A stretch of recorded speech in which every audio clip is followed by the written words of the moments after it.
En la primera parte de nuestro estudio tuvimos oportunidad de ahondar en el carácter profético del ministerio de Pablo, a quien el Mesías le había designado personalmente para que fuese un instrumento escogido, llevando su nombre principalmente entre los gentiles, desarrollando su labor de una manera muy distinta a como lo hacían los otros apóstoles.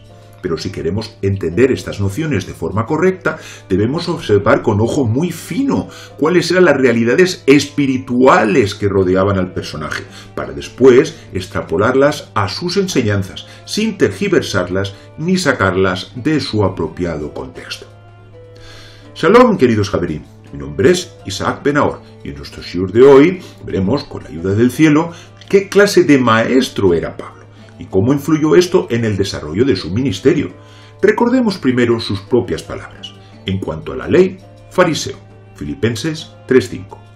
Esto es, su forma de interpretar las leyes de la Torá era conforme a la tradición de los fariseos, y como su propio nombre nos indica en hebreo, ¿no? Perushim viene de la raíz Pereshim, que significa aislarse, concepto que definiría muy bien la línea seguida por Pablo, quien fue casi siempre refractante a la autoridad de los líderes de Jerusalén, aislándose en gran medida del contacto con ellos, como él mismo nos declaraba. Después de 14 años, subió otra vez a Jerusalén con Bernabé, llevando también a Tito, pero los que tenían reputación de ser algo, lo que hayan sido en otro tiempo nada me importa, Dios no hace acepción de personas, a mí pues los de reputación nada nuevo me comunicaron. Hemos citado Gálatas 2, el 1 y el 6. El tono de estas palabras nos parece cuanto menos sorprendente. En el lenguaje talmúdico, cuando se quiere traer una enseñanza, pero no se quiere mencionar el nombre del sabio que la impartió, se utiliza, entre otras expresiones, otros dicen, Ajerim, Omrim. Aquí Pablo se refiere a los líderes de la comunidad jerosolamita de una forma muy similar, ¿no? Cuando dice los que tenían reputación de ser algo. Y no mencionará sus nombres hasta los versículos 8 y 9, ¿no? Donde los cita Jacobo, Cefas y Juan. Y aún nos sorprende más la forma en cómo los califica. Lo que hayan sido en otro tiempo, nada me importa. Dios no hace acepción de personas. Ya que, podríamos parafrasear, ¿no? esta frase, los que ahora ejercen como maestros, en otro tiempo eran personas iletradas, unos Am Haaretz Galileos. No como el propio Pablo, ¿no? Quien estudió a los pies del gran Taná Rabban Gamaliel Azaken, según nos es relatado en Hechos Maasim 22:3. No nos parece aventurado decir que Pablo gozaba de cierto nombre delante del Sanedrín, pues estos no dudaron en otorgarle credenciales cuando éste se las solicitó. Hecho que ocurrió bajo la autoridad del sumo sacerdote Hananía ben Nivdai, que es llamado, ¿no? por su nombre arameo Ananías, quien ejerció esa función entre los años 47 y 59 después de la era común, como el mismo Pablo nos relata. Como el sumo sacerdote también me es testigo, y todos los ancianos, de quienes también recibí cartas para los hermanos, y fui a Damasco para traer presos a Jerusalén, también a los que estuviesen ahí. Hechos Maasim 22:5. Si bien parece ser que Ananías, el sumo sacerdote, no le dio estas credenciales personalmente, como se desprende del hecho de que Pablo no le reconoció durante un juicio que es relatado, ¿no? en el mismo libro. ¿Cómo se declara? Pablo dijo, no sabía, hermanos, que era el sumo sacerdote, pues escrito está, no maldecirás a un príncipe de tu pueblo. Hechos Maasim 23:5. De esta forma podemos ver cómo Pablo podía dar fe de la legitimidad de su ministerio. En primer lugar, y de forma muy prioritaria, estaba su llamado profético, en conexión directa con el Mesías resucitado. Y en segundo lugar, su extraordinaria formación académica, pues no es descabellado pensar que Saulo, de no haber creído en Yeshua, podría haber sido mencionado en el Talmud, ocupando un lugar junto a los otros grandes Tanaim. Pero este círculo al que pertenecía Pablo no solo estaba versado en Torá y Mishnah, pues entre ellos contaban con insignes Mekubalim, con grandes cabalistas, como fue dicho. Hillel tenía 80 discípulos. Y añade: el mayor de todos era Rabbi Jonathan ben Uziel, mientras que el menor era Rabbi Yohanan ben Zakkai. Se dice de Rabbi Yohanan ben Zakkai que no ignoraba nada, y que era entendido en Mishnah, Talmud, leyes homiléticas, análisis gramatical de la Torá, análisis de los escribas, inferencia lógica, palabras similares, cálculos de astronomía, valores numéricos, invocaciones para ángeles. Y añade: una gran cosa y una pequeña cosa. Una gran cosa son los trabajos de la Merkabah, mientras que una pequeña cosa son los discursos de Abayé y Rabá. Los citados Sotá 28a, y puede usted también consultar Baba Batra 134a. Rabbi Jonathan ben Uziel, autor del Targum Jonatán, vivió en el siglo I, y el muy longevo Rabbi Jonathan ben Zakkai vivió desde el año 30 hasta el 73 o quizás hasta el 90, después de la era común. Así que nuestra anterior Gemara se situaría en el tiempo en que Pablo estudió, en el tiempo en el que él cursó estudios en Jerusalén. Son varios los indicios que nos llevan a pensar que Pablo estaba ya familiarizado con la profecía cuando tuvo la visión camino de Damasco. Como se relata, ¿no? Mas yendo por el camino, aconteció que al llegar cerca de Damasco, repentinamente lo rodeó un resplandor de luz del cielo, y cayendo en tierra, oyó una voz que le decía: Saulo, Saulo, ¿por qué me persigues?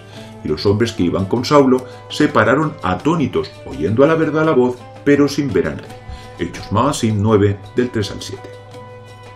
Llama nuestra atención el gran parecido que guarda este versículo con este otro. Y solamente yo, Daniel, vi la visión, porque los hombres que me acompañaban no veían la visión, pero un gran temblor se apoderó de ellos y huyeron para esconderse. Daniel 17. Sobre esto, la Gemara nos declara quiénes eran estos hombres, y añade: estos son Ageo, Zacarías y Malaquías. Si no vieron la visión, ¿por qué temblaron? Aunque ellos no vieron la visión, sus ángeles sí la vieron. Megilá 3a. De donde se aprende que los profetas que acompañaban a Daniel en esa ocasión tuvieron cierto grado de percepción en sus almas de aquella profecía. En el caso que nos ocupa, solo Pablo vio un resplandor de luz del cielo, ¿no? Si bien las palabras de Yeshua sí que fueron percibidas por el resto de la comitiva. Resulta significativo que en esta forma de contacto el Mesías se le revelara como una luz envolvente, pues ésta le rodeó, lo que se asimilaría al concepto cabalístico de Or Makif.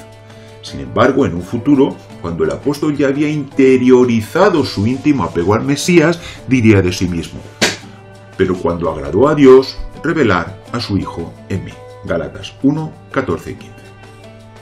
Lo cual se correspondería con el concepto cabalístico de Or Penimí, luz interior, pues para cuando Pablo dijera estas palabras, ya se había convertido en un kelí, en un recipiente rectificado para poder contener dicha luz. Son muchos los rematzim, las insinuaciones de carácter profético que podemos hallar en el pasaje que nos relata la visión de Yeshua en el camino de Damasco. Para empezar, el vocablo camino en hebreo derech, además de una vía por la que transitar, puede describir también una corriente de pensamiento, como en el versículo: perseguía yo este camino hasta la muerte, prendiendo y entregando en cárceles a hombres y mujeres. Hechos Maasim 22:4. Y aquí cabría preguntarse: ¿qué camino era el que estaba siguiendo Saulo en esos momentos? ¿Únicamente el físico, o también se hallaba inmerso en uno de naturaleza espiritual, el cual le llevó hasta la profecía en la que se le reveló el Mesías? Por ejemplo, en el Zohar encontramos numerosos relatos en los que los compañeros de Shimon Bar Yochai estudian y meditan mientras viajan montados en sus burros. Asimismo, el vocablo Damasco, en hebreo Damasek, podría ser interpretado en sentido alegórico, como el camino derech que lleva hasta una herencia o adquisición, Mesek, como ilustramos en nuestro gráfico. Vemos la palabra Damasek, Damasco, donde su primera letra, la inicial, la Dalet, es la inicial de derech, y tenemos el vocablo Mesek, adquisición. Sin embargo, el camino que estaba siguiendo Saulo, según su propia opinión de las cosas, no era el mismo que ese otro que Dios tenía preparado para su vida. y esta realidad nos vendría maravillosamente insinuada en un pasaje de la Torá, en el que también aparece el vocablo Damasco, según lo escrito.